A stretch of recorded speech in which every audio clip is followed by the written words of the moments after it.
All right, everybody, welcome to the Wednesday Live. I'm really excited to have Xavier Hawk on this week because are you going to be at Self Reliance Festival, Xavier? Heck yeah. Heck I'm yeah, what are you going stoked. to talk about? I'm going to talk about the same thing we always talk about, Pinky, how to take over the world. All right, how do we, okay, so what are the basic, like, 3 or 4 things we should know about how to take over the world? Let's just start there. Oh, okay. So if we are going to take back the planet, which I think should be first and foremost on everybody's mind beyond being self-reliant and being capable, those are the foundations, right? We need to be able to take care of our own food, take care of our own security, take care of our own mind state, and produce abundance in our own lives, right? So that we can take care of others. Then once we get to that stage, then we all need to hold hands and Care Bear stare the out of the whole new world order. Right? And the way we do that is by building a civilization that's worth living in. And we need to have the values, the self-reliance, the goodness, the care, all of the true traits of godliness, let's say, and come together and build something that's worth living in, right? Where we can honor one another and people aren't trying to extract value from one another, but we're actually trying to share value and build something, again, worth living in. So the way we're doing that at Firon is PP1 is in an undisclosed location. That's right.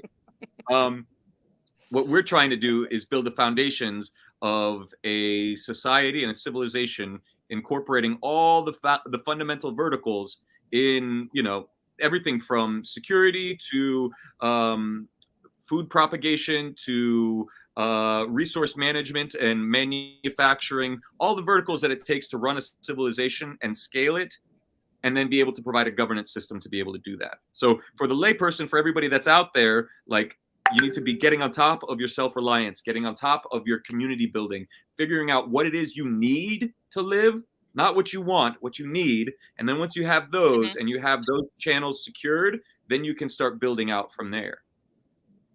Okay, so speaking about the difference between what you want to live and what you need to live, like, drill down on that. How much does a person really need to live in your view? Well, I'm an odd one to ask because if you gave me a knife and sent me out into the woods, I'd be pretty content. Um, 100% why I asked you that question. So let's talk about that. yeah, so um,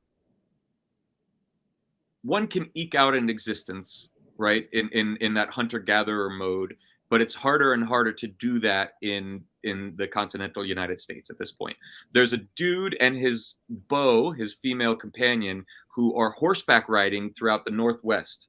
And they have this course that takes them through several states. And for the most part, they don't touch civilization. They have like solar panels and some things that they carry along with them, several horses, but they living a total nomadic lifestyle. I saw this cat on TikTok and it's like, you can do it. But that is an extraordinary amount of effort, an extraordinary amount of will force, right? And I wouldn't say to him it's sacrificing because he's like, y'all are living in crazy town and I'm living in close to nature and close to the true cycles of Earth, right?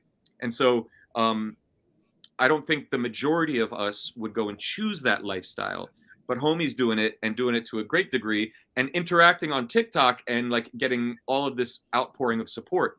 So, what does he need? What does that couple need? They need a couple horses. They need, housing that they can carry with them. If we go into I wouldn't say grid down scenario, but if we go into a scenario where the United States gets balkanized, it's going to be people eking out an existence, unlike anything we've ever known in the United States since the Great Depression, right? And a lot of these people are not ready for that. They're not mentally, they're not emotionally, they're not resilient, right? And they're the people who all lined up to get the experimental, thing, right? So those of us who out of those of us who didn't, who had the emotional and caricature fortitude to stand up and be like, this doesn't feel right, and we're going to stand by our morals. Out of those, what's the population that will be able to then truly get by in a way that's meaningful and not completely depressing, right? And out of that population, who will then be in a position to be able to create infrastructure for everybody else around them? And will they be able to, or will they be drowned out by, the states to state fighting or the next promulgated thing? So what do we need to survive? Very little. I would say we need loved ones is one of the most important things, because Mm-hmm. otherwise what's the point, right? So Yeah, I mean, that's true. so him TikToking, that's proof, number one, that it can be done, Yep. and inspiration, right? Yeah. Which is contagious. So that's awesome. And most people can't do that, right? When's the last time you met a child? I mean, in our groups, of course, we know them, but go to a normal public school and there's no Boy Scouts anymore. And if there is Boy Scout, it is not what it used to be, right? Boy Scouts was started to create to teach boys how to be men in order to go into the military. That's really who funded most of the Boy Scouts originally. And it's not existent anymore. So most people could not do that.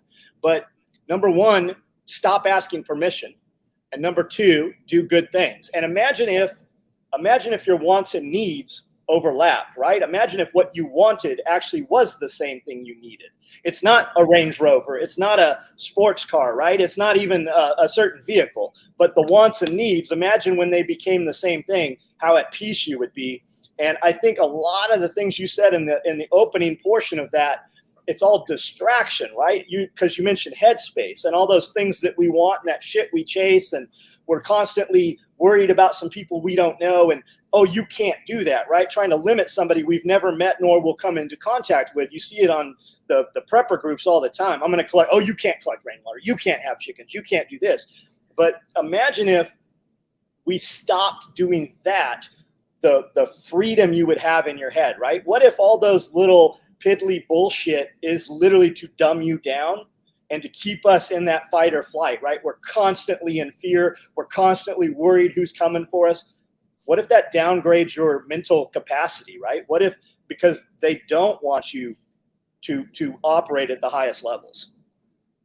Agreed. I think that there is an epidemic of herd mentality, and I think we are biologically predisposed to being a herd, right? I just was on a phone call with a bunch of guys talking about our water credits, and one of the fellows was going on and on about how great Ethereum was, and I'm like, yes, why? Well, because all of the humans are using Ethereum. Like the majority in the crypto space of people that are using cryptocurrency, majority of them are in Ethereum. And so he was going on about how like that's the place to be. And I'm like, maybe, maybe not, because like it's insecure and there's a bunch of reasons why no, but there's the big reason that yes, and that's because everybody else is doing it, right? And so we intrinsically feel like that's the safe thing. And we as preppers, right? We are somehow, some way immune to that to some large degree because we're looking at the rest of civilization going this one way and we're like, wait a minute, this doesn't make sense.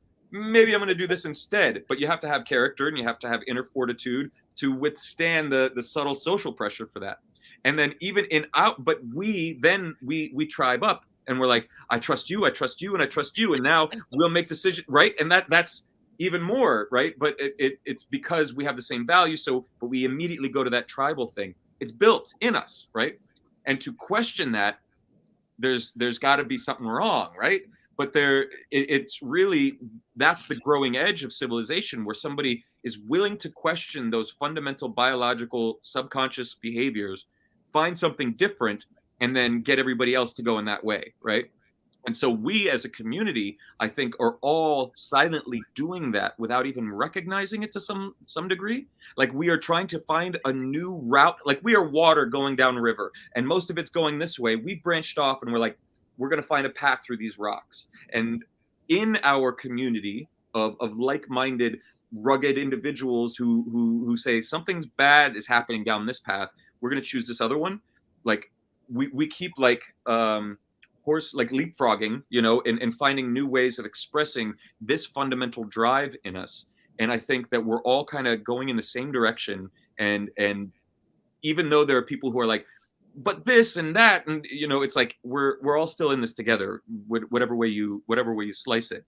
Like we'll have our communities if everything falls apart, but we have to have that fundamental ability to cross bridges with each other. And recognize, like, that's how city states started, that's how nations started, and we as a global civilization are trying to find that equilibrium as a globe, but there are all these powers wanting to control that, and we're just caught up in this tumult, trying to make sure that we can take our surfboard, duck beneath the wave, and hopefully hold our breath long enough to come out the other side. Or find an Eddie. Yep, exactly. Here's my cozy little spot. Leave me alone. So that was basically your speech for Self-Reliance Festival, right? In the self-reliance, I'm going to actually have tactics and kind of I'm going to unveil some of the things that we're actually cooking up. Awesome. I can't wait to see that. Yeah, actionable, something that can be implemented immediately, you know? Yep. Yeah, I think it's been interesting watching how, like, because I first got to know you, X, in Unloose the Goose. Had no idea who you were till Jack's like, hey, put this cat on the website. And then I started watching your stuff and realized I'd heard you on his podcast before. And there's this culture of interconnecting personalities who were all starting to go in the same way, where you see this shit coming. And I kind of promoted this show as how to like navigate the coming collapse, but should we even be calling it a collapse, right? I think if we think of it as a collapse, that has a negative connotation. Mm-hmm. If we think of it as a transition, the mindset going into that is, how do I go through that and come out like better on the other side, versus how do I avoid the falling building? Well, part of coming through something and being better on the other side is not getting crushed by the falling building. But if I obsess on the falling building, I never get out from under it. It's a long straight run instead of just 2 steps to the side. Yeah, it's like the race car driver, you know, how he avoided all the crashes by not looking at the crashes. You look at where you want to go. And I think all of us here are on that path, right? And I think Jack is as well, very much like, what is our end destination? What does that look like? How is it inspiring enough to get me up off my ass and actually do something about it, right? And that's really what I loved about you guys. I think you have to have the negative. You're never going to build any resilience and strength. There's no superhero that you watch that didn't have some incredibly tragic thing happen. I think it is important to know that it is happening, not for me. Those guys, right. Poor, too bad, so sad, whatever. You can look at what we're doing. You can come be a part of what we're doing, but I'm definitely not going to run a rescue mission to come and bring you here, right? Right. I think it's important to know that the world is on fire and all that shit's happening. Otherwise, you don't know as it encroaches on you. I think that you need both. Yeah, I don't think you should ignore the falling building. I just think if you stare at the falling building as it falls on you, that you've gotten nothing done. And that's where because of Self-Reliance Festival, I've been exposed, before I was exposed mostly to people like, how do I raise chickens? How do I can the food? How do I make money off my land? Those sorts of things. Got more into the Self-Reliance Festival network, and a lot of people come to us newly completely panicked because last night when they went to bed, they saw the world as a pretty stable place where you could raise a family, and if you worked really hard, you'd get a few years of retirement, and then you'd pass something on to your kids. That's what they saw. Right. And overnight, they were like, ping, holy crap. That's all not going to happen. I see it. And then they start like digging into it, and they're getting buried and overwhelmed. And then they come out and they're like, how do I do all the things? And it's like, okay, I'm glad you see the fear, but you got to step back from that and do tangible things, one thing at a time, because if you try to do everything at once, you'll do nothing well. Yeah. And even if crisis comes in 3 weeks and you just started today, and 3 weeks from now, the entire financial system collapses and we no longer are able to drive cars for whatever reason, to move things around just by cowboying it. Well, if you tried to take 100 steps at once and got not a single step done, you're in a worse place than if you just did 3 things and had 3 out of 7 things under control. Yes. But I think, to John's point, I think that there is plenty to be scared about.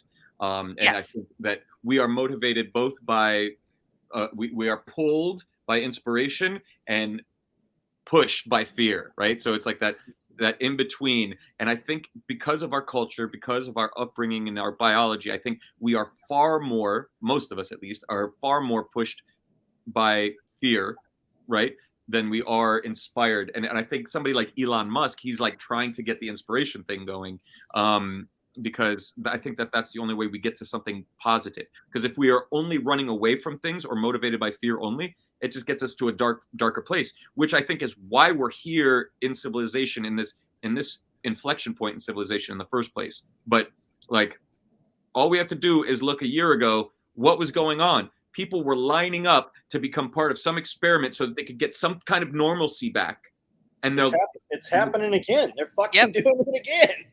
And there's no normal now. There will be no norm. It'll only just get more and more fucked up. And so that's a very real, like, that's kind of scary thing. And if you need something scary to be motivated by, like, there you go. How are you going to withstand what comes then when you may have not even withstood what happened the first time, right? And maybe if you did, what does that mean in terms of self-reliance? Like I think what John's doing is great. Exit and build. Like, he's giving people, like, buy my course and you can figure out how to do it, you know? And I think that it's important that people get a plan and figure out how to do it. And like you said, even if you suck at it, just go. Because inside you make a decision and then you're like, I'm not going along with this other thing. And I know this other thing leads to, like, essentially hell, right? Now, I might have to go through a little bit of hell, but that's much better than, like, a lot of it, right? Yeah. And I am typing something, so you need to keep talking. Oh, yeah, no, Scrambling saying F fear, and it's like, yeah. I will make a confession. I have been a terrified person most of my life. And I think that's what set me on this path, because notwithstanding, like, the visions or whatever, like, I was just intelligent enough to look around and say, I don't know anything in this big, large scape of things. Like, I know nothing. And there's so much more that I don't know than I do know. And so I was always, like, careful, right? And my fear is what caused me to become resilient, right? Like, my fear of everything said, okay, if I'm afraid of that, then I need to learn about it so that I can conquer it, right? If I'm afraid of this, I want to conquer that. I'm afraid of civilization collapsing because I had visions as a child and it's all fucking coming true. So I'm going to take survival courses. I'm going to go and mitigate, do the things that, if I'm afraid of, mitigate the fear, right? And allow me to respond in some meaningful way. And so and then it was like, okay, like what I opened up with, it's like, get your base covered and then you can expand, you know? Did you do a Survivor TV show or Alone and Afraid or some shit? Were you on a television show? I was on a ghost hunting. I was the psychic on a ghost hunting show. I got a guy I got to put you with then. All right. Yeah, you can find it. It's out there on Apple TV still. And, yeah, I know some guys. We went to a Dogman Cryptid conference 2 weekends ago with, like, the Joe Rogan of the paranormal podcast stuff, and there's 450 dudes there, man. Yeah. There was I allowed this ghost that was there to possess me for, like, a fraction of a second, and because I was trying to clear it, right? It was this fire station in Fort Lauderdale, and in that brief second, he remembered what it was like to breathe, to have breath in his body again. And because for, like, 70 years or whatever since his death, this place had been haunted. So 70 years just wandering up and down a hallway. And he remembered, like, and I started crying and all this stuff. And they're like, what happened? And I was like, this is what his name is. This is what happened. This is what happened when he got here. This is how he died. Da da da da da da. And the producer of the show flipped out. He's like, cut. Like, what the just happened? How did, you know? And he's like, who told you all of that? And I'm like, the guy, you know? And he didn't believe in ghosts. And I was like, the guy, he breathes for the first time in 70 years, and he's left. He's not ever coming back here. No longer haunted. Yeah, it's no longer haunted. Like, he recognized what's waiting for him, basically. And he's like, no, I don't care about that. How did you know all those details? How did you know his name? Da da da da. And I was like, he was there. So that was a unique experience. But so that, I don't know how we got off to that topic, but yes, it was a thing that happened. And every time you talk to X, you get off on a topic like this, and it's something you've never heard before. That's why these are great interviews. Yeah. John did it. John did that one.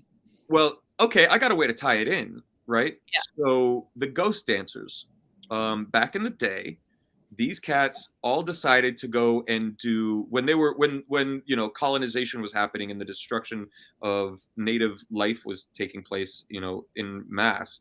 These guys all got together and decided that they were under the leadership of this one individual that they were going to do what's called a ghost dance, and they would wear these specific shirts that would make them impervious to bullets.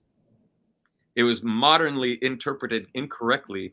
They knew that they were going to die, and they knew that they were going to become ghosts, and that was their pact, and that they would stay and work on the lands as spirits to bring about the end of colonization in the United States. That was their spiritual purpose, their spiritual plan. Not many people know that. But at this time, the land is alive in ways that we can't even comprehend. If you go out and speak to your plants in your garden, they will grow better. It has been proven scientifically that if you have a vitamin K deficiency and you're growing tomatoes in your garden, which don't produce vitamin K, they will actually kill themselves in order to produce the vitamin K that you need as the person that's there tending to them. This has been proven scientifically, that if you take a row of crops, the same genetic strand, and you put 10 different people growing them and a robot, right, that each one of those rows of crops of same genetics will actually grow to meet and mineralize you specifically for your deficiencies and or that which your body needs. So they are alive and conscious to a way that we don't yet comprehend as a mass populace. In the same way, spirits literally exist in an amorphous sort of very porous way. Like their atoms might be very farly dispersed that you can't see it, right? And so we have a communicative ability at the very fundamental vibratory level as a creature. You catch a vibe, right? That you can communicate with these things. And in that way, as somebody who is trying to survive, let's say, in the woods, like the guy on the horseback, you can bet that he knows things about that environment that you go ask anybody else and they'll have no clue. But he'll know it because he's interacting with it in a very naturalistic sort of way.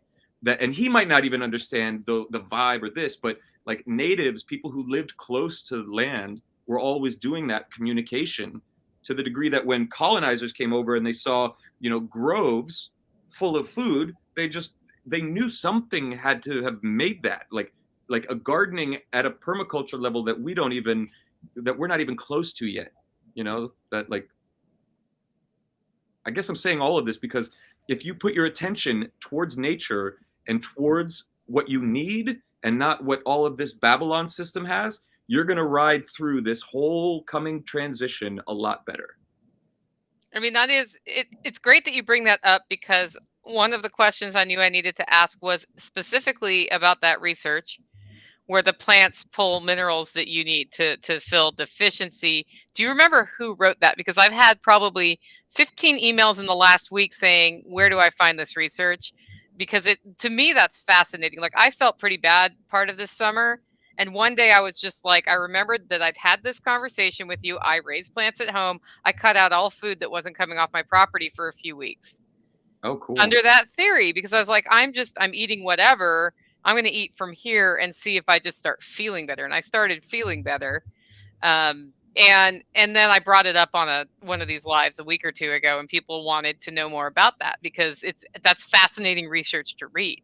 Yeah, so my business partner told me about it. I'll see if I can find it from him, and I'll send it to you, and then you can post about it. I know that this was research that they did with their specific genetics and crops, and they did it as part of. He was like, at one point he was the UN ambassador for agriculture in the world or whatever, and they did this study where it was not just on that, but also the difference between generalized mineralization of the plant. They would have, let's say 100 square yard garden that was manicured by a robot, one that was manicured by like grown humans, and then one that was manicured by kindergarten sized humans. And they found that out of all three of those, the ones that was tended to by the kindergarten sized humans was like way more mineralized and much more productive than the others. And they didn't have the speculation there was that the kids have much more energy, they're much more enthusiastic, they are engaged with the plants at a level beyond words because they haven't yet developed fully into their, concretized selves. So there's several things. I'll be speaking with him later this afternoon. I'll see if I can get the links for that. If it's yeah, on. that would be really helpful. I'll spread them out. And then Strong Roots Resources said The Secret Life of Plants. That's a great one. And The Secrets of the Soil books are really good resources for things like that. That's Kerry Brown for anybody who's met him at the Self-Reliance Festival. But he's always linking me with great books. He and his wife are a good resource to our community for things like that. But I would like to dig more into that because it's been a year. So yeah, and it's really interesting to find ways to find balance. It's kind of like we're raising sheep now, and I started reading just like we're doing the rotational grazing the way you should, which has turned out to be 4 times the work we thought it would be, but whatever. and that's why other farmers don't do that, and we're going to keep doing that. And we're doing that because as they pass through one time, they fertilize the earth, right? And then we're doing some things, and they'll pass through multiple times. And what happens to pasture is it starts orienting towards the ruminant that's coming through. Yeah. And same thing, bringing minerals up that they need. I had a really good talk with a veterinarian about what minerals are prevalent in our area and what we might want to augment and those sorts of things. So the mineralization of the soil is something that I'm just really fascinated with at this point because, I don't want to lose all my teeth to scurvy or something. There's been a lot of really great research about ruminants and how well that they develop land. Land that's destroyed, you can re-engineer it with just starting with things like sheep and cows, right? Managed properly. I think I part of me thinks that our community, let's say like our global community of agorists or self-reliance, preppers, whatever that the term is, if it were large enough, there would be industries and or services built up that, like, look, you can go buy freeze-dried food out the wazoo now because there are enough people who are buying it, right? But things like you're talking about, like actual services for agriculturalists, people who are doing permaculture at a decentralized level, like it's almost like we need to get more people doing that and spending time, money, and energy on that to have an industry built around that so that people will have more resilience. It's like we're having to subconsciously get people to be more resilient. Part of me is like, yes, we should. The other part of me is like, so long and good riddance to those who aren't. You know what I mean? Yeah. That's cruel, but more space for us. Unless there are people who plan for that, and they're like, it's almost like there's the evil, emperors and Klaus Schwabs who are preparing for that and orchestrating that, and us who want the opposite of that, and all these people in the middle disappear, and then it'll just be us two groups pitted against each other for all eternity. Have you noticed the talking heads of the evil, Klaus Schwab and all them? Not one of them look healthy. Yeah, none of those people look healthy. No, their color's all wrong. They look like they have liver problems. Lizard? Did you say lizard problems? Yeah. They look like they are lizard problems. Something like that. Do you guys think industrial farming is a detriment to home farming? Absolutely, it is. Yeah. Tyler, running cornfields and large-scale cattle that you do, I'm kind of surprised that you asked the question. If you're running corn in massive scale, you're using anhydrous and you're using Roundup Ready fields, and nothing grows in there. Go try to grow a garden beside it. Go try to grow a garden 15, 20, 30 acres beside it. It won't fucking grow. You know that. Yeah, it's interesting that comes up because I've been wanting to have a series of meaningful conversations with people on topics that are typically left and right, where we do this, right? And one of those is global warming, and specifically like the difference between the global warming, like turnkey solutions to fix that problem, separate from actually taking care of the environment in the way it needs to be, like bettering the earth, right? Let's sit down and talk. Like the vegans say cows are bad for the environment. They're 100% right. The CAFOs are really hard on the earth, and they're really hard on the cows, and it's a terrible way to treat animals, and there are a lot of things wrong with that. However, people raising cattle like John or I would it's the opposite. We start regenerating the earth. We start building more topsoil. We stop having the need to spray as many things because we're fixing the problem with the ruminants. But nobody ever sits down and has that conversation. They just go straight to vegan meat eater head to head, like epic wrap off. Like, I don't even know. It's this whole thing that we need that one. Mm-hmm. But well, I mean, we can agree. Can we agree that aluminum is bad for you, right? You probably shouldn't be eating powdered aluminum. You shouldn't, they've shown that drinking from cans causes Alzheimer's, all kinds of shit. They just did some tests on Mount Shasta. I think it's 8,300 foot elevation. They tested the topsoil, and then they tested, several inches into the soil. At that level, the aluminum is 163,000 times. I believe that was the number I heard. 163,000 times greater than what it should have been or what it was the last time they tested that, right? How is that?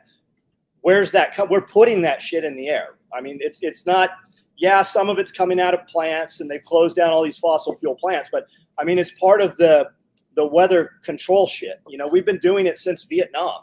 The government has said, yes, we do this. It's fucking there. It's in your face.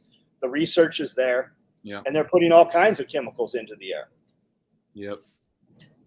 That's actually the fascinating part about talking to the vet about what minerals are in our soil is she's linking it back to coal plants. She's like, we were burning coal here for the longest time. This mineral that nobody else has, you have, because that was falling out of the air for 50 years, and your sheep aren't going to need it because they're getting it. Right.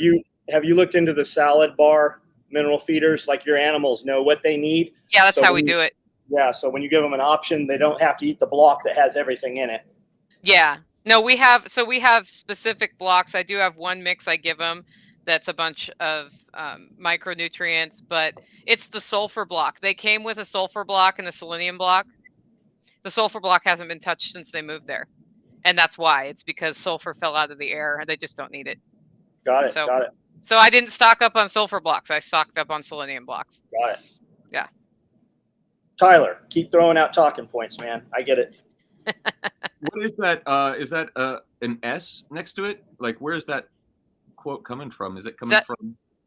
Oh, it's coming from YouTube? Yeah. Yeah. Is that one of your members if they have that icon, John? This gotcha. S thing? Yeah, Tyler's he's on my videos every night. Yeah. Did you know you could become a member of John Willis's YouTube channel by subscribing, and you get access to extra content? $1 a month. Tyler figured that out. We do 2 videos, private videos, and then we have another level. And on Monday or Tuesday, my guy will put up some question. Hey, ask your questions. And then on Friday, when we record Panic Prepper, we will also record an hour-long, 90-minute until we have them all answered in detail. And that's a private video, and the only way you get those is to be a member, and you can do that for $1 a month. There you go. Oh, that's cool. I should join. Yeah, you should. It tends to get you better notification too. Yeah. Do you have a marketplace? Like, do people get together and trade goods and buy services? We don't. I mean, we have some private groups on Facebook. Nice. Yeah. Exciting.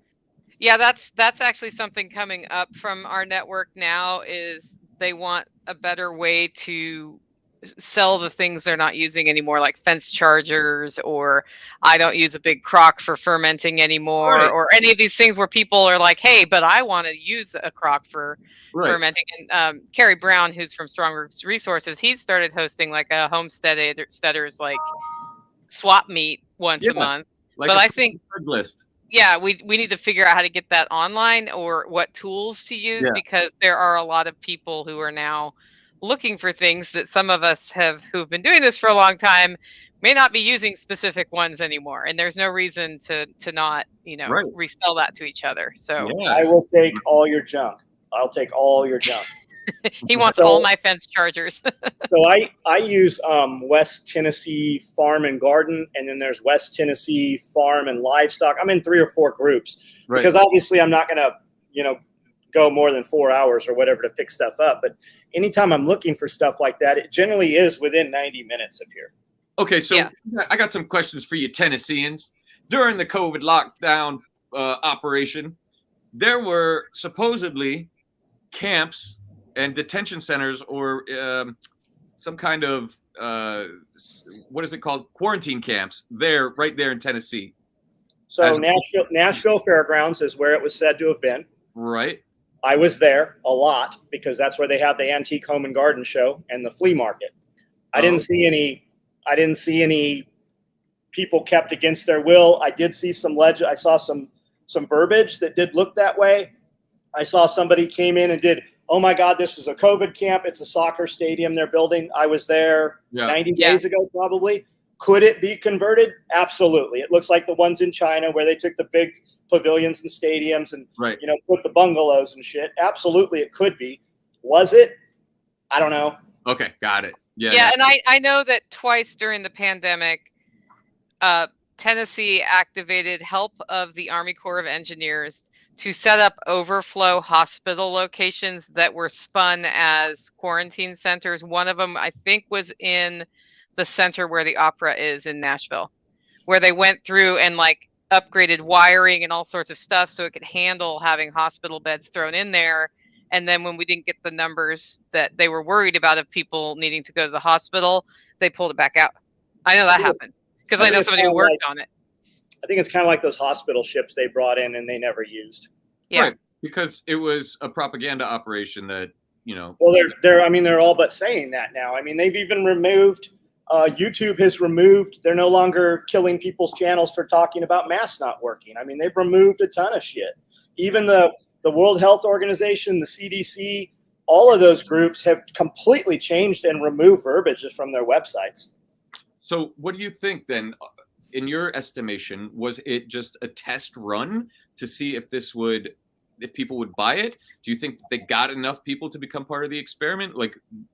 I think it's multiple things, and I think that different parts of it had different. I think it's a huge wealth grab. It was a huge by giving people a little bit of money, they got people not to go to work.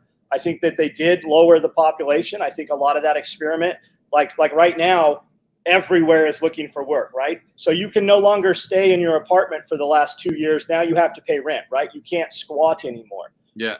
So those people, where are they? They're not walking in the door looking for work. I'm out in Nashville. I'm out in Jackson. I'm out in Memphis. There's not a massive, it still looks like the population is reduced. 50% of the restaurants are out of business. There's no longer signage on that. Where are these people at? My belief is that they have expired. I believe that a lot of them have expired. Well, how come I don't know any of them? Because those aren't my people. I don't have. I would go as far as to say that I don't have a single employee here that took the vaccination. If they did, not aware of it. We didn't really have the conversation, but the conversation was generally, I'm not taking that shit. We are not closing down. You don't have enough guns. Come back with some more guys and some more guns. You're not shutting us down. But my sheriff in my town is of the same belief we are. And all of the people, not all of the people, I mean, we still have people that are not our people. And you see the people still wearing, I'm like, I didn't realize it was Halloween. That's a neat costume you have on. And they're trying to, I read last night in one of the groups that the COVID numbers are back up and we have like a 30-mile yard sale here. And this lady's going on about how COVID's up and I can't believe they're even letting you have the yard sale. Well, what do you care? Aren't you like triple vaccinated? What do you give a shit? Yeah. Why are you at the yard sale complaining about the yard sale? Correct. Right. And that's another piece of it, right? We gave people who had no power in life, we gave them the ability to have power. They have they've put that mask on and they think you don't know who they are. If they're so scared of me being unvaccinated or so scared of me not wearing a mask, why are they up in your face, right? Why aren't they going? Because they're not scared of you. They just feel that they have some power and they're mad that you're willing to do something they're not willing to do. Interesting. Through this whole thing, I have not interacted with a crazy person publicly. Nobody's come up to me and been like, where's your mask? And none of that. Correct. I have been, it's almost as if it was the narrative. I think we are just as subject to manipulation as the other side. Yes. Right? We're all like, oh, look at those people. Now it's and part of me is like, what is really happening with this, right? And yes, I have a conspiratorial like nature to things just because of the things that I've experienced. Like I suspect there are groups that are, you know, colluding in secret and own different industries and are like, haha, we'll do this thing and your stock prices will go up, and we'll do this thing and your stock prices will go up. Haha. And that it really just comes down to that greed, you know? And then I look at like Dr. Evil and the Schwabs and all of that, and I'm like, they literally have said that they want the world this way, and everything's leading that way, and it looks like it. So, you know, but if I were that diabolical and I was trying to do those things and I had representatives in each industry, like I could see an operation like this go down, right? Like I can look at the COVID op and call it a COVID op because it was clearly an operation with agreed by a lot of people, and a lot of people went along with it because they were legitimately afraid, because the sources where they got information from, they trusted to be telling them the truth, and those had been infiltrated and not been truthful. I think part of it's cataloging as well, right? Who is most likely not to take the thing, right? Yeah. Free-minded, going to protect themselves, people I would consider to be more my people, right? Who's most likely to take the thing? Who was most likely not to go to work? I mean, I don't know anybody that didn't go to work. I don't know anybody that stopped working because of it. Not a single person do I know. Right. But we know they're there. And if you want to see absolute crazy out in public, go to Walmart or almost anywhere on a payday weekend, especially on a welfare weekend. When the welfare money comes and deposits, you want to see absolutely insane. It's there. Go to Walmart during business hours, because we don't realize it, right? We run businesses. We have accountability. We have people that rely on us, right? Duck out of your business and go to a Walmart around, you know, from 10 a.m. to 2 p.m. when most people are at work. You will see there are fucking zombies. We don't realize they walk amongst us. We used to put those people in places. We call them asylums. They're out there. Like it is until you go when you're normally at work and see what's not at work, man, it's a surprise. That's actually usually when I am there, just because it's easier to get stuff done at that time. My sister, I think they took advantage of an opportunity. I think it's been ready to go, and it was seeing how far it could go, and the opportunity came up, and then they paired that with that, you know, underlying political drive to change the White House over. I think that was a big motivator to just keep going. Yeah. Right. So who's pulling those puppet strings, right? Because the White House certainly isn't. No, they are not. Who is the they? And I don't think it even matters who they is. I don't either. I don't think it is. We no longer mind because they no longer matter. And I think that's the biggest part of it, right? They don't care which side you're on as long as you're on one of the sides bickering, right? Republican, Democrat. They care when you're not any of those, right? And they will make an example of you, and they will burn your home down, and they will sue you for millions. They'll come after you for millions of dollars. And it's just about destroying you. I mean, like the Alex Jones thing, right? Alex Jones, $42 million. Because everybody's eyes are on Alex Jones. Everybody's eyes are on these guys. They have to make an example of them so that you will think twice, right? How many times have you typed some shit out on social media and thought, I better not post that in the last 3 years, right? We used to post anything you wanted to say, as crazy as it was. You can't, now you don't. I got a strike yesterday. I got a double strike on Instagram for some shit posted 3 years ago. One of them, it didn't even show me what the post was. It said harassment and bullying. And one of them said firearm sales. And I had a picture, I had a rig, right? No firearms, no guns. It's nylon gear that holds magazines. I have 1 million of those posted photos like that. There's no recourse to them. To open your account, you have to accept it. And there's no recourse. There's no review. There's nothing to it. Wow. Do you think that, I mean, on TikTok, I see a lot of people that are like, I got flagged for no good reason. And I've seen people, there was this young guy who was doing electricity experiments, and he got kicked off. I think his name is Parkenstein, Dr. Parkenstein. Good kid. I know him. I am like wondering, like, is there any core, like, he's not a political, there's no, and I'm looking across and I'm saying, is there enough market demand for a site that doesn't do that to you? Like, yeah, when you going to launch it? Yeah, but I'm even then. We've been waiting. This year. This year. He's like, this year, Nicole. I'll tell you guys offline what has happened. Yeah, cool. The thing is like there are sites out there that purport to be that, right? But either their user interface isn't good or whatever, and there's like, okay, Truth Social, but that's very much like a party line Republican conservative site. Absolutely. Now. Yep. And it's because the Orange Man went there. Well, they get bought out. Yeah. Usually because, again, people are trying to get out of the system. The goal right now is make enough money to get out of the system because the system sucks. And it's like, so they'll make something that everybody wants, and then they'll sell it off to the same people that everybody's trying to get away from. Like, even the food companies do this. You'll see this, like, a company will start up a great product that's really clean and good, and then sell it to Nestle. Within a year, it's shit. But all of those people who are looking to get healthy no longer can because they're following the brand, right? Mm-hmm. They're not sticking to their, like, deeper, research. And so it's like we need to have a way and a system to create these good places that is not going to be sold out. Your buddy's talking about free. That's why they're shutting them down. Free energy, right? Is there evidence that at one time in the world we had free energy? There seems to be a lot of it, right? Yes. When you look at free energy, it comes along with mud flood. So that kind of discredits the free energy stuff a little bit for some.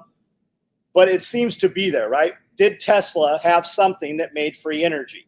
Have there been a bunch of these dudes who are running trucks and cars on water who have been killed in the last 3 years in weird circumstances? There's dozens of them.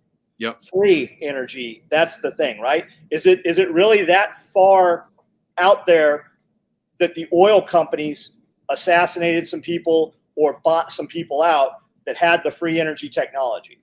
There's a kid on YouTube, it might be the same dude you're talking about, who was making Tesla coils and making all kinds of free energy shit. Yeah, Great yeah. YouTube channel, very interesting. Is that the kid? He had like a very 1920s, 30s vibe, and he talked with a very high voice. No, this is a young kid that was doing like crazy shit, lightning and stuff on his mom's driveway. Oh, neat. Yeah, I love that kind of stuff. I think what it is that if you want to get like esoteric about it, I think that we as souls know what we're getting into to come to this cosmic little war zone, right?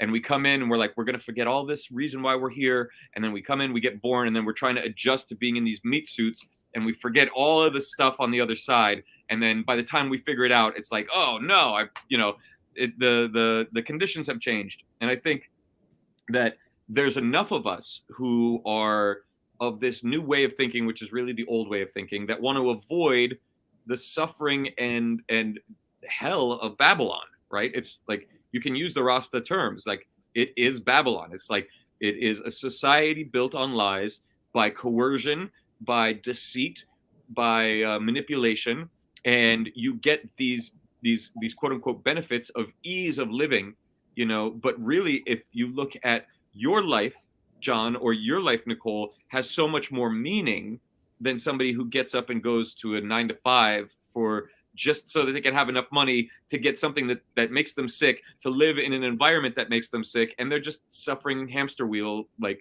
and they build a structure of identity based upon that falsehood, and it's so fragile that if that falsehood says you need to now become part of this evil experiment and hand over your souls to us, that they will, because they don't know any other better way. Well, they will, because, I mean, the majority of them rely on that system. They have to have that system. That system bought them. That system bribed them. They're there at that liquor, licking the heroin all the time. They get some kind of funding for it, right? And it's said that 50% of the population creates something, has a good or service that we seek out and have an economic exchange with. Mm-hmm. The other 50% produces nothing and only gets paid because we are fine, imprison, or are willing to kill the other half, right? Right. DMV, for instance. Do we ever go to the Department of Motor Vehicles and go, man, I get to go? No, you have to go. And if you don't go and you're not registered and you're not up to date, they will put you in jail. And then when you don't pay your fines, they will actually imprison you and put you in jail for years over some shit with no victim. Those people only have a job because they fine you and they will imprison you out of fear you pay their fees. That's just bureaucracy. It's any government entity. Is there a single government entity that we do business with that we are pleased to do business with? No, you always have to pay them and bribe them to not put you in jail. Yeah, it's like those 80,000 IRS agents. With Yeah. the 87. It's Get a it perfect right, bro. example. They just hired. They are hiring more IRS 87,000. agents than the entirety of the Canadian government, the Canadian military. They're Right. hiring more IRS agents than the Pentagon employs, Border Patrol employees, and FBI all combined. They just are hiring more. 87,000 is more than comprises those three entities. The FBI? Come on. Yes, that's what they said. Yep, FBI. You know, back to what Xavier was talking about a little bit earlier, which is, you know, we kind of frame ourselves as these people who question things and go our own way, but are we really? Every time I see in our community sort of a Karen action of, you know, this thing, no, that person can't say no to you. They have to do it because it's illegal without the following argument of why it's ethical or not. I'm like, that is in our community too. And to some extent, it is, I think, human nature to jump to that I'm going to cite an authority thing every time, so I don't have to take responsibility for deciding if it's moral or not moral. And so the exercise we can do to be better at not falling into that trap is to keep asking ourselves, is this thing we're about to say an ethical argument? Or are we defaulting to this is what the law says? Because many laws are unethical and abusive to people, and we should not be supporting them. I see it in our communities, and I like to think, and I don't know for sure, but I like to think that those are people who have escaped the city and are dipping their toes into homesteading. Yeah. So they're in these homesteading groups and these communities, and they're so used to being told what they can't do, when if they just did it, nobody knew they did it anyways. I like the water collection thing. How the fuck are they going to know that you took some water from your downspout and on the back piped it into an IBC tote inside your building? Who's going to fucking know? But they're so busy. You can't do that. You can't do that. You can't. Oh my God, you got to keep rabbits on this wire. You can't do. They're so busy telling motherfuckers what they can't do. They can't possibly have time to fucking do anything. Yeah. And everything is illegal, so it doesn't matter anymore. Right. That's the other thing, is everything is illegal. Yes, So somewhere. you just have to decide what's right for you. I didn't read all of it, but in the Telegram group, they're talking about Airbnbs. Oh, I yeah. saw you That on was the my thread, fault. and somebody's like, it has to be handicapped accessible. Okay, maybe somewhere, but I know for a fact I've stayed in 3 fucking Airbnbs that in no way were handicapped. They have No, they're not. Airbnbs.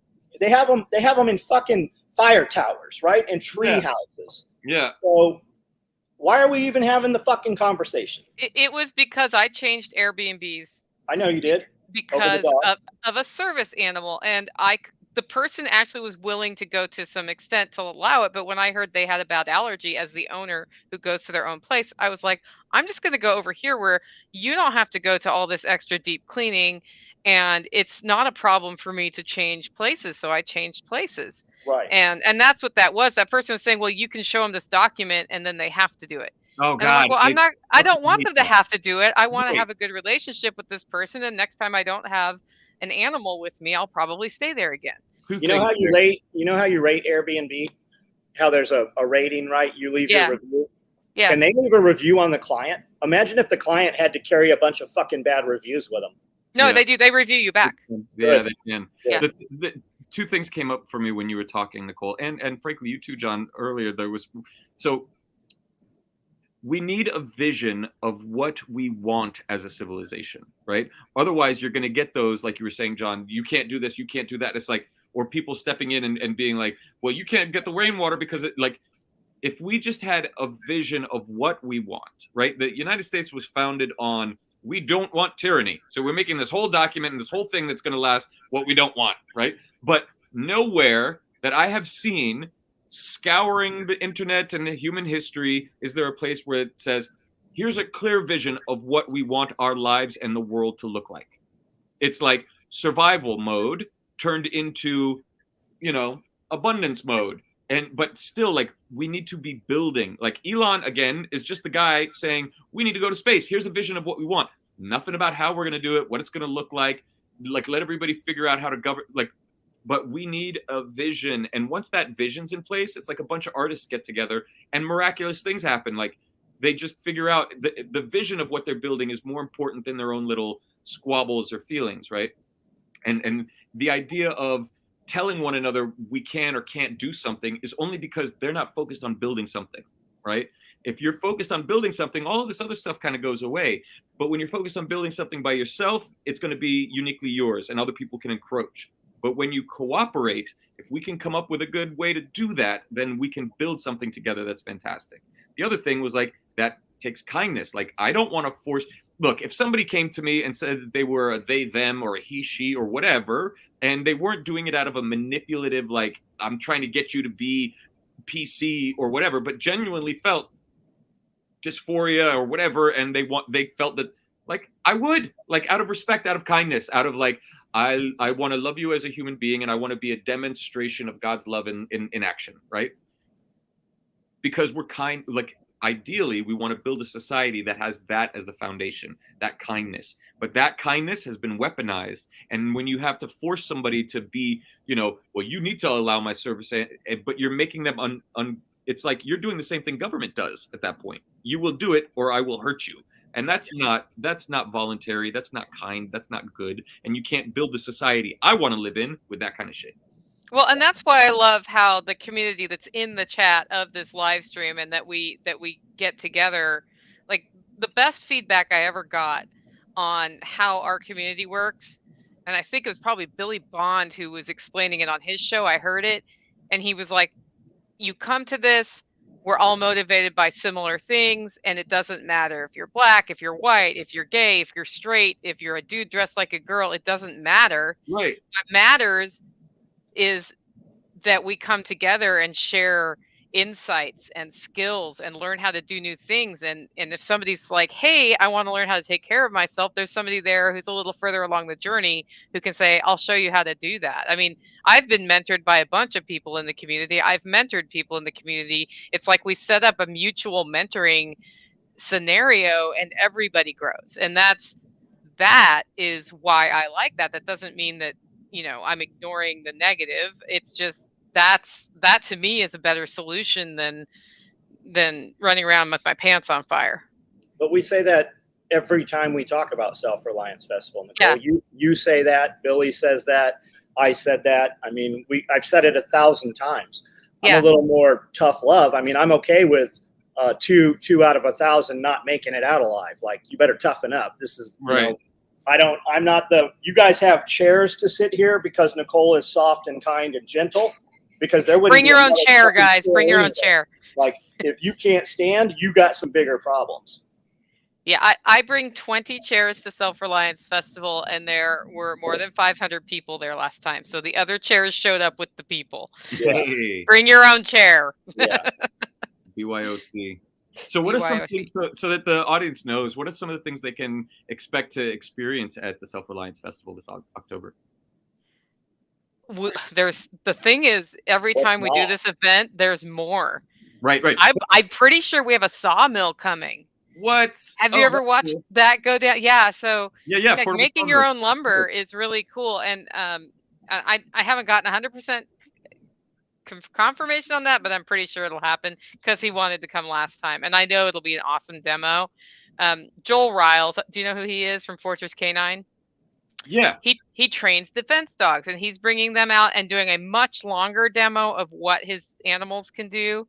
So you can just, like, he'll start out telling us about it a little bit, and then he's going to do, I think, a 2 or 3 hour demo with his whole crew. That's awesome. I was going to get a Malinois from him. It's just not been the right time yet.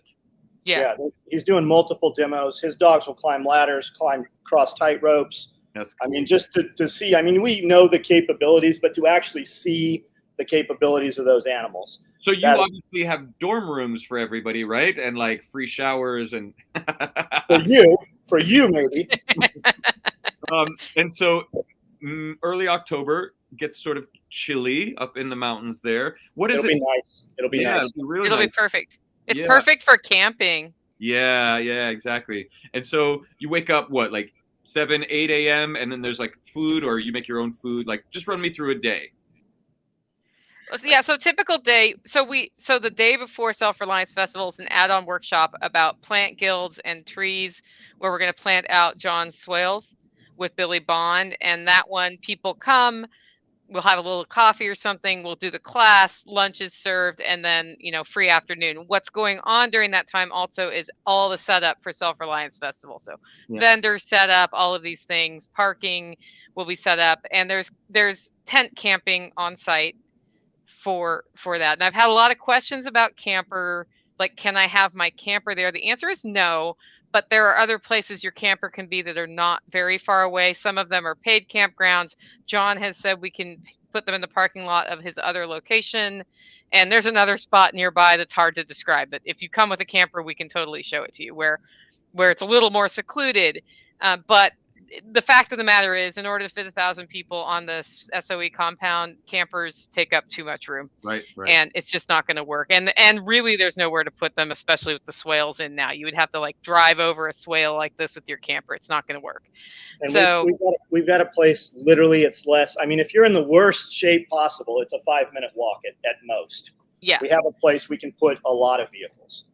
Yeah. And is it like Jack's workshop too, where it's like there's like a group meal at lunch or group no? Meal? So that is the difference. That's why the ticket price is very different than Jack's or my workshops. Is no food or beverages is included, but there are vendors on site. Nice. Except we did create a VIP ticket this time. So we have 20 total tickets for VIPs. It's $450, and you get a VIP dinner that will be Saturday night. The speakers are invited to that.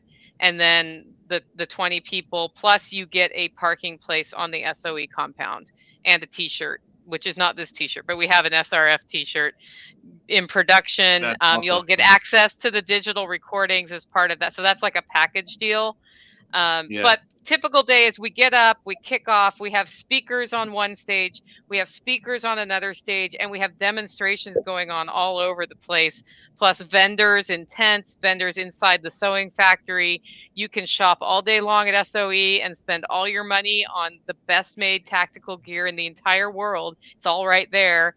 And I think what's great about this event is there are pop-up meetings. So like the Tennessee people who are in Freedom Cells will probably have like a Saturday night meetup just to say, hey, introduce yourself, say where you're from, see if we can connect more communities together.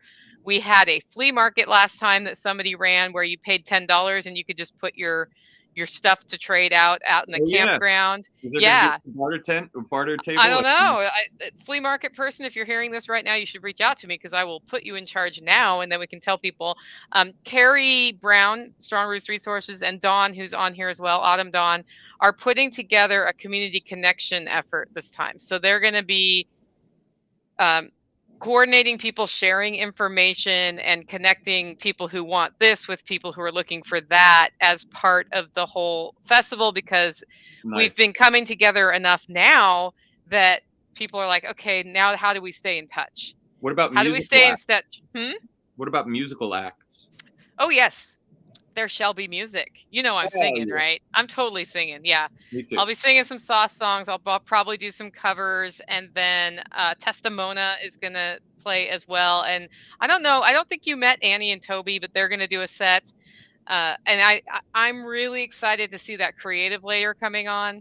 Yeah. Because those creative connections, I think we underestimate the mental impact of not allowing ourselves to tap into our creative, and music may not be your thing. It may be art. It may be, building something. It may be poetry. It could be anything, right? Like building a campfire with one match to me is a very creative endeavor once you've understood how all of that works. But when we ignore that part of our nature, I think it hurts us mentally, and it keeps us from having unusual solutions to problems that are That's right. sometimes the right. It's like, oh, I have that creative answer I hadn't thought of, and it's because I took a minute to Yeah. write this song for me. That would be me. Yeah, yeah. Or, it's just like I never wrote a blog post that didn't get written in my head for 3 hours while I was doing something in the garden with my hands. Completely I don't just unrelated. sit down at the computer and do this. Yeah, It's like, yeah. so I'm excited to see that creative layer come on this So time. for all of those people who have never been to any of these in-group meetings or in-person meetings, like really, really consider going, because the lifetime relationships are incredible, and the bonds and the friendships that are built, and it you can't beat. Like, it's fun to listen to the show and or to listen to the podcast, whatever it is, but to be in person, it's just a whole nother level of awesome. Isn't And we're isn't doing an Van Unloose the Goose reunion panel, by the way, and you're on it. Oh, cool. That sounds great. We got like 5 geese there. Yeah. Is Van Tesla coming out? I don't know. I had not heard from them. So Okay. the answer is no at this time. But if they want to, I will make room. I got to go pick up my daughter. Yeah. Say that again. It's like the internet cut up. He needs to pick up his daughter. I do. I need to go pick up my daughter. Well, what do you want to leave us with before you head out? And I'm going to answer this question here. Well, I am I'm really, really excited to be there for the Self-Reliance Festival. I think it's going to be a kick-ass time, and I will have some serious announcements at that point, which will be very exciting. Yes, it's been a long time coming, and I just want to thank everybody for just being part of this community and sticking to your guns and being courageous and making sure that you are figuring out ways to take ownership of your life and your happiness and your self-reliance. So I'm excited to be there in person, and thanks for having me again. I've been missing the goose, Yeah. Well, this is kind of like the goose, only it's not the goose. Yeah. I dig it. Cool. Have a good one. And Scrambling, yes, you can sleep in the parking lot in your car. We don't have rules about if you can sleep in your car or not. So if that's your plan, go for it. A couple people, like some people, I think, came with camper vans last time and just slept in those in the paid parking lot, which is right out front of the driveway. So yeah. Anyway. All right. Love you guys. Should we wrap up, or do we want to keep going, John? What do you think? I got a few minutes. We can go. Okay. So we'll see you later, X, and we'll catch up. Yeah. Okay. So what new and exciting things are happening at SOE? Well, it's on my mind. A lot of people, you guys ask all the time, like, how do I meet like-minded people? I get asked that all the time. Or how do I get my wife on board, right? When you come to you got to go where they're at, right? So what does that look like to you? And we have people that literally come here from California. We have people come here from Australia, Canada. So I always hear from guys like, oh, 400 miles is too far. No, what you mean is it's not important enough to you, because people come from New York and Canada, the extremes of the United States, to come to Tennessee and meet each other. And they meet people that literally live 15 minutes away from them that they never would have met had they not been someplace where there's like-minded people. We've got several people who have met each other and been married from the first and second Self-Reliance Festival now that met here. So if you want to meet people of like-minded, you got to go where they are. It doesn't have to be here, but it has to be somewhere. Yeah, and Go ahead. Go. There you go. Okay. And there are other events that happen all over the place that you should go to, right? John's Exit and Build Land Summit was totally worth going to. I've been to 2 of them now, and I've met fantastic people there. Some of those people have then come up to this event, and that's where I think for a long time I wasn't wanting to leave my homestead, so I didn't travel to these events, and that was harmful to the community. Just not getting out and meeting people is problematic, and especially if you're looking for close relationships. I don't trust anybody till I meet them in person. Personally, that maybe I'm old-fashioned, but that's not a bad thing. I don't think it's really helpful for me to kind of read your body language and get to know you, and you get to know me, and we decide. Well, we find that there's a lot of perception on the internet, right? You watch these YouTube channels, and when you go to their location, it's not at all what they have molded it to look like through that little lens, right? Mm-hmm. And it's not necessarily that they're lying, They just didn't show you the 90% of the fucking wreck that's around them, right? So I think it is important to meet people. Definitely, absolutely. Yeah, I know. I don't think Billy Bond recommends any homestead channels until he has seen their place. Yeah, and there's a lot of big ones that he does not because he has seen their place. Right. And that's important. I got to see his place, and he is definitely doing what he says he's doing. Yeah. On a very steep hill. Maybe not for long. Yeah. Yeah. Did you find him land? No, but I mean they keep looking, they keep talking about it. They keep window shopping in your area. It's kind of funny. Yep. But yeah, awesome. So we got 4 sheep coming from Dr. Barry. Oh, cool. 3 ewes and a little ram. The ewes might be pregnant. I don't care either way. We're moving chickens every day, moving rabbits every day. A lot of grass is growing. I've got a dude pulling weeds full time every day for the last week and a half. Everything looks completely different. All that stuff's been pulled. All those weeds went to bare dirt. Maybe they'll put some seeds down. They're going to the chickens and they're chewing through that stuff. I don't know. I've got a bunch of projects. I'm not thinking what they are. Just bought a bunch of 1x6 tongue and groove pine that we've primered, and I've tricorn blacked them, put flat black paint on them. We're building out the recording podcast studio. So hopefully tomorrow, I got to put one more coat of paint on these things, and we'll start putting the wall up tomorrow. So we'll have at least 14 feet of wall to film against that we can control better than just, what's raw in there right now. Right. Oh, that's cool. Okay, let's talk about the shower. You want to talk about the shower? Sure. Are you up for people coming there still and building a shower? Yeah. So I'm going to put this out, guys.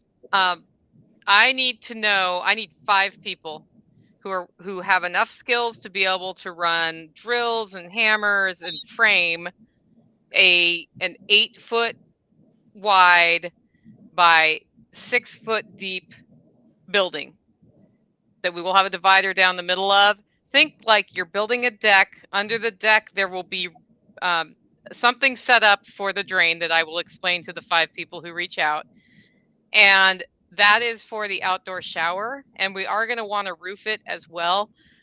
I need 5 people I can trust to work hard and get it done, because we could knock this out in a day if we do it. And the day I've been thinking about is September 3rd weekend, either the Saturday or Sunday, that we just come out there, knock it out. And then what that will give us for the campers at Self-Reliance Festival are outdoor showers, because we can hook up the on-demand propane outdoor showers at that point to a hose that's right there.